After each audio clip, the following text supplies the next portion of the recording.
José Carlos Ramos Gálvez es, en la historia del arte urbano más reciente, el pintor que conjuga una visión del Perú como paisaje cultural que busca ser imaginario colectivo, tanto en el sentido de escenario de historias como de territorio con diversidad de accidentes físicos y pletórico de vida en distintas formas, siempre con un desinhibido y desopilante sentido del humor y con un halo de excéntrica fantasía. Su obra es, por ello, ante todo, una celebración de vida y una afirmación de independencia.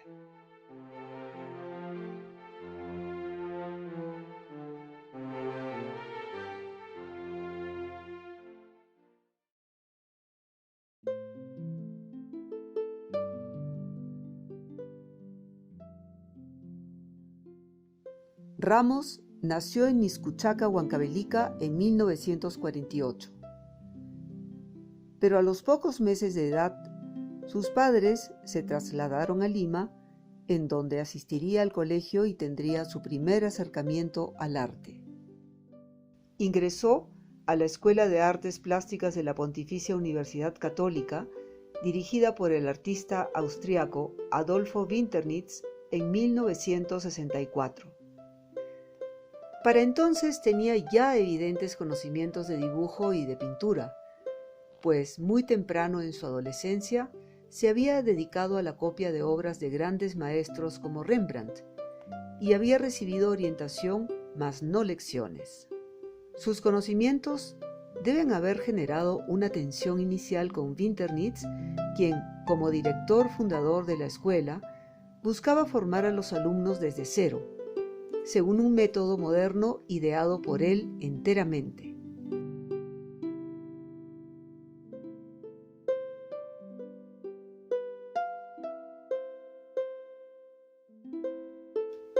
Ramos descolló tempranamente. En 1966 obtuvo un segundo lugar en un evento de grabado latinoamericano en la Universidad de Córdoba, Argentina. En 1967 ganó el primer premio del Salón del Grabado del Instituto Cultural Peruano-Norteamericano, IPNA, en Lima. Winternitz prohibía a sus alumnos participar en concursos y exposiciones, pero a algún tipo de acuerdo debe haber llegado con el joven Ramos. Este había desarrollado una técnica de grabado propia, que bautizó como cartografía. Solo a través de sus cartografías pudo sintonizar con la modernidad preconizada en la escuela y seguir participando de una escena de bienales y concursos hispanoamericanos. Su consagración fue el Premio al Grabado Latinoamericano que le fue otorgado por la Bienal de São Paulo en 1969. Ramos obtuvo su licenciatura en la Escuela de Arte de la PUCP en 1970. A principios de la década de 1970, el Museo de Arte Moderno de Nueva York le adquirió una cartografía.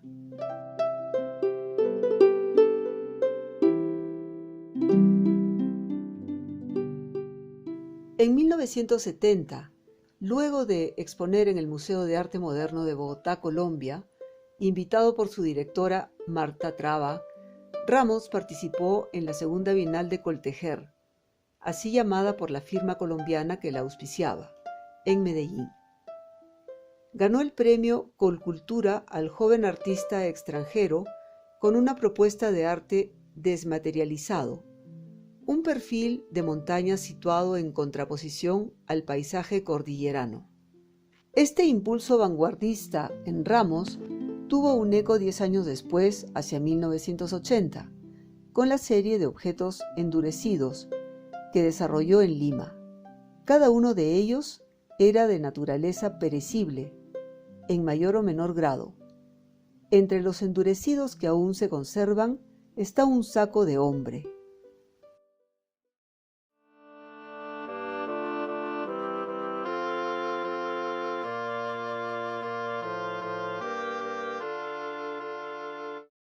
El premio Colcultura consistía en un recorrido por distintas ciudades colombianas.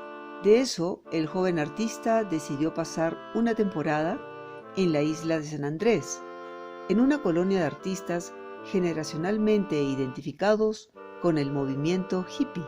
Permaneció un año en Colombia y luego volvió al Perú, pero lejos de reinsertarse inmediatamente en la escena limeña, optó por viajar a su Izcuchaca natal, donde se interesó en las artes tradicionales andinas, producto del mestizaje, como la hojalatería, la imaginería, el bordado, la pintura campesina y la fabricación de velas y otros objetos en cera. Empezó a experimentar en pintura con tierras de color y sus obras se convirtieron en verdaderas realizaciones en técnica mixta. Temáticamente adoptó motivos religiosos, infundiéndoles un fino humor, y se interesó por la representación del paisaje andino y la huella de las poblaciones que en él habitan. El San Cristóbal de Huamanga, que realizó en 1974, es un ejemplo de ello, pues este santo patrono de los caminantes y viajeros lleva a un niño José Carlos en brazos, en vez de a un niño Jesús. Por si fuera poco, en la esquina inferior derecha, su periplo brasileño, tras el premio de la Bienal de San Paulo, queda resumido en una narrativa visual.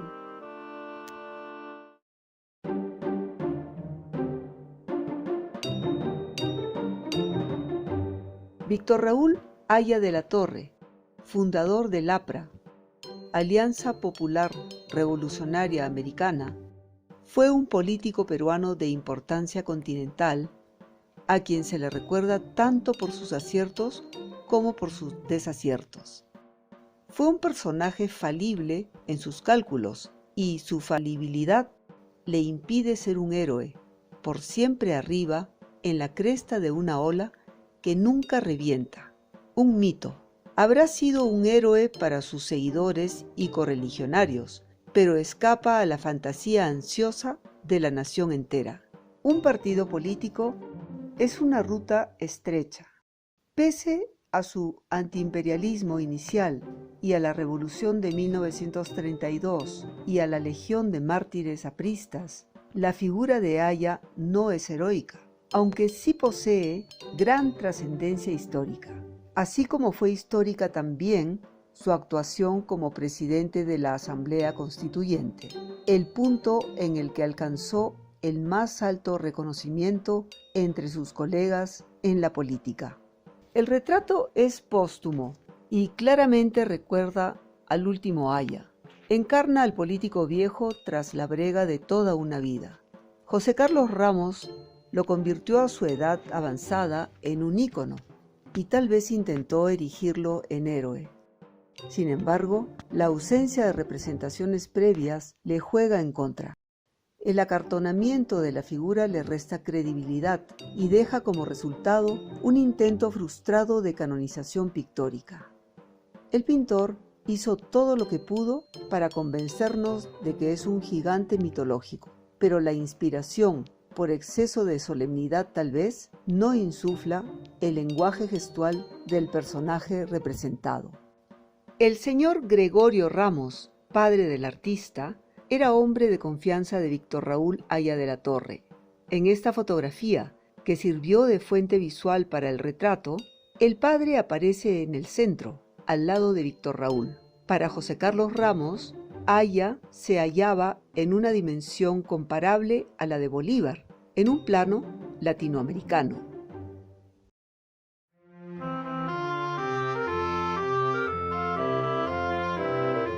A las representaciones en las que recrea la herencia mestiza andina, a través de la pintura religiosa y escenas de paisaje a la manera de la pintura campesina, se sumaron las vistas que traducen el concepto de la pintura topográfica con la invención de ciudades sobre la impronta de una planta andina, y todo este repertorio se amplía con las visiones del territorio, en las que cultura y geografía física construyen espacios inéditos en la pintura peruana del siglo XX.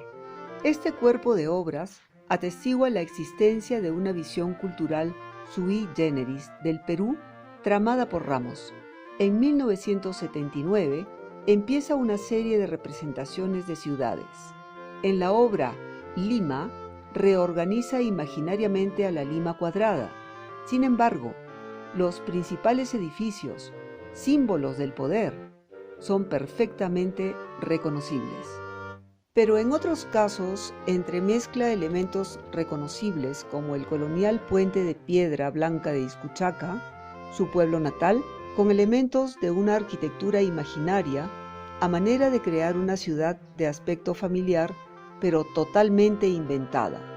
Complementa vistas que son cenitales, con elevaciones, y toda esa experiencia redunda en una visión en la que la ciudad se abre en un despliegue excéntrico de monumentalidad desprovista de lógica racional, pero con mucho carácter de ciudad andina mestiza.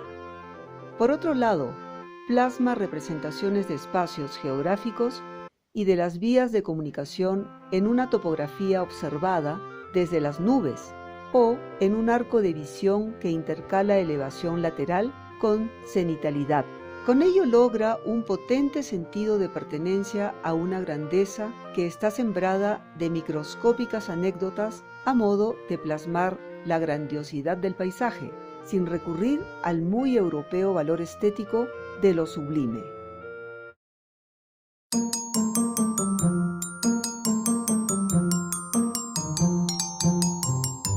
En este tejido, la dimensión histórica está centrada en Simón Bolívar desde 1978 como héroe representativo latinoamericano. Su figura se multiplica a partir de 1985 en la obra de Ramos. La ingenuidad reelaborada con la que retrata al héroe evidencia la construcción de una leyenda y revela en pintura cómo procede un plan de mitificación como aquel respetado por el célebre mulato José Gil de Castro, pintor de la gesta emancipadora, en su temprana retratística del Libertador. Así, el retrato de pie, de cuerpo entero, y el retrato ecuestre se ven acompañados por el retrato relajado del Libertador recostado informalmente en su sillón rojo en un interior.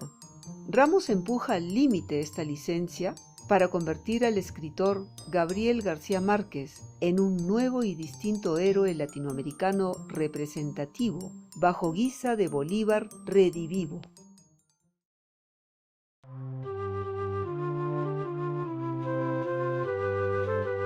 El caballo como motivo pictórico y ya no como cabalgadura acompaña el momento en que Ramos se perfila definitivamente como tributario de un estilo pictórico ingenuo, pero muy a su interpretación, que rechaza el uso de la perspectiva y expande el contexto cultural a uno que se vislumbra como planetario.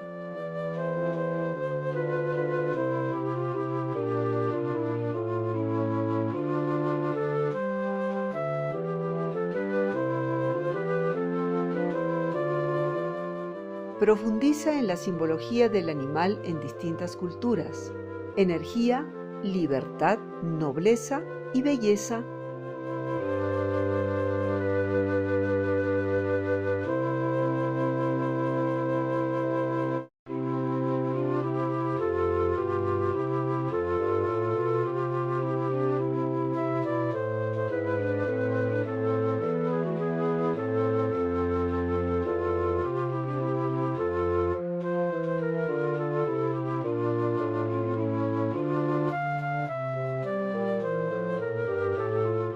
En el proceso que desarrolla, el caballo se va antropomorfizando y en un giro inesperado se sexualiza como parte de su humanización. Las esculturas hacen patente la fuerte carga erótica que llega a tener en volúmenes representacionales, por pequeños que estos parezcan.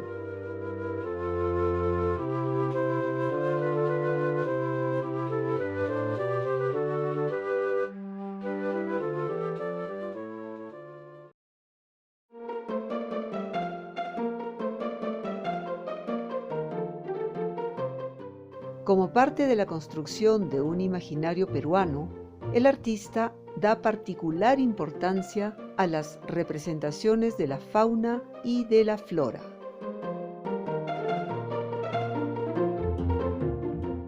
En pinturas distintas, representa parihuanas, delfines rosados, auquénidos. Estas pinturas sintetizan visiones alimentadas por mitos peruanos, ya sea los del orden de la leyenda histórica o del tipo de las creencias populares.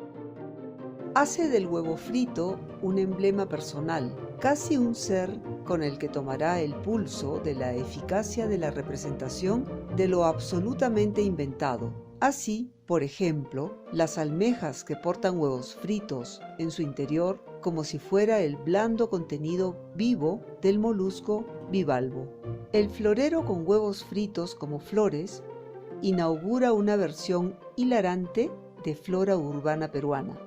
Lingüísticamente, aplicar la frase huevo frito a alguien inmediatamente significa la clara identificación del susodicho como un necio.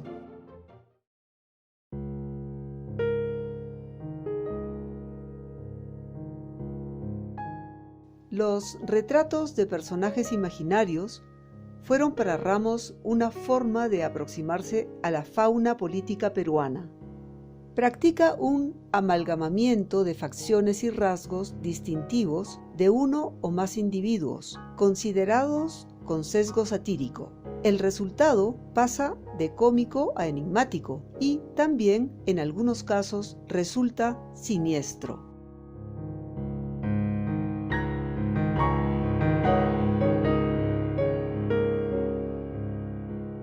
En las guerras de independencia surgen héroes y como tales son íconos peculiares, históricamente representativos más allá de toda discusión política, se pierden en los mitos fundacionales. Son larger than life. Fueron presidentes y o tribunos, pero casi nadie hace hincapié en sus discursos o en los foros democráticos de los países que crearon junto con otros. Al héroe, cualquiera que sea, José Carlos Ramos lo trata libremente y con gran ironía.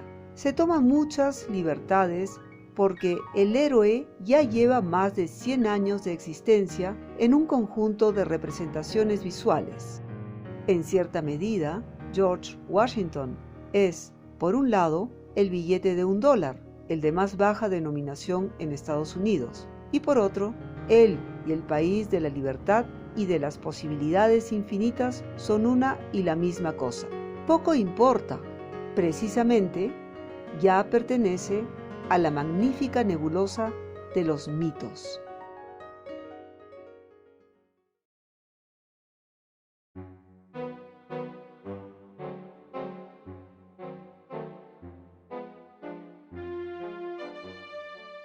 A la gran manera pictórica del barroco se suma en El enigma del espejo un tratamiento casi en ánimo de crear una grisalla y la superposición de intenciones da pie a un grupo de figuras flotantes, cuya teatralidad casi clásica es reforzada por el elemento de la cortina colgada en el espacio sideral. La teatralidad del imponente marco dorado de la pintura encierra una escena que involucra un despliegue de homoerotismo, muy a menudo próximo del lenguaje visual que se vale de figuras alegóricas. Aquí Ramos se apoya jocosamente en el desnudamiento y el voyeurismo, el reflejo de un trasero, el de otro tipo de héroe con laureles en la cabeza, tal vez de un semidios. En el espejo sostenido por un amorcillo adquiere ribetes de broma cósmica.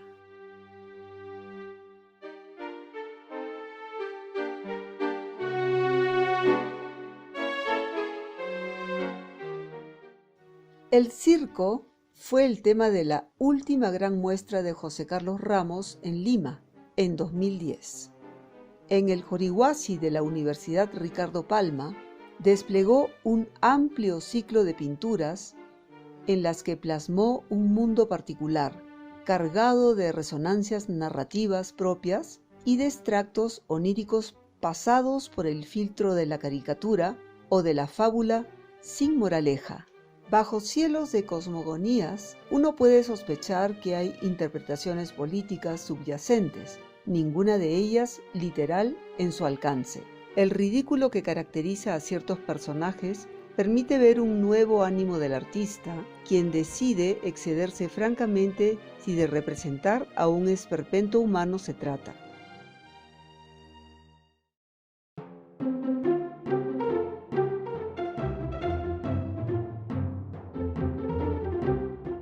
Tras su última exposición en Beijing, China, el artista se prometió a sí mismo un pronto retorno a este nuevo espacio en el que había tenido acogida. De vuelta en Lima, planeó un ciclo de pinturas de gran formato para la celebración del bicentenario de la independencia del Perú. Del ciclo que planeó para Beijing, solo conocemos el único que llegó a realizar en vida. En él representa no a Simón Bolívar, el libertador del Perú, sino al joven militar que tendrá que reponerse de severas derrotas infligidas por los realistas hacia 1815 y fuga hacia la isla de Haití, gobernada por Alexandre Pétion, presidente de la República Haitiana. Este le ofrece refugio en momentos de una crisis y pérdida de fe y lo provee de armas, hombres y vituallas para que pueda seguir la guerra de la independencia en su tierra natal.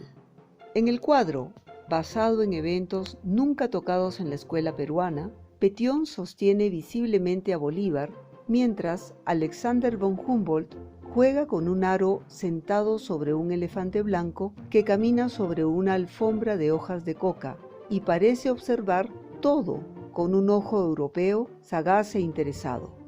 En este mundo alucinante, todo ocurre bajo la carpa de un circo en el que también coinciden en tiempo y lugar una virgen y una rumbera, mientras que la estela de la arquitectura monumental va decreciendo de cúpulas que son moles hasta casi atomizarse en los primeros modelos de iglesias cristianas en los Andes, una historia reversa. José Carlos Ramos, un narrador visual nato, parte de una oda histórica de inspiración caribeña y la acopla inquietantemente a un presente por siempre vulnerado y a un futuro que se anuncia estremecido.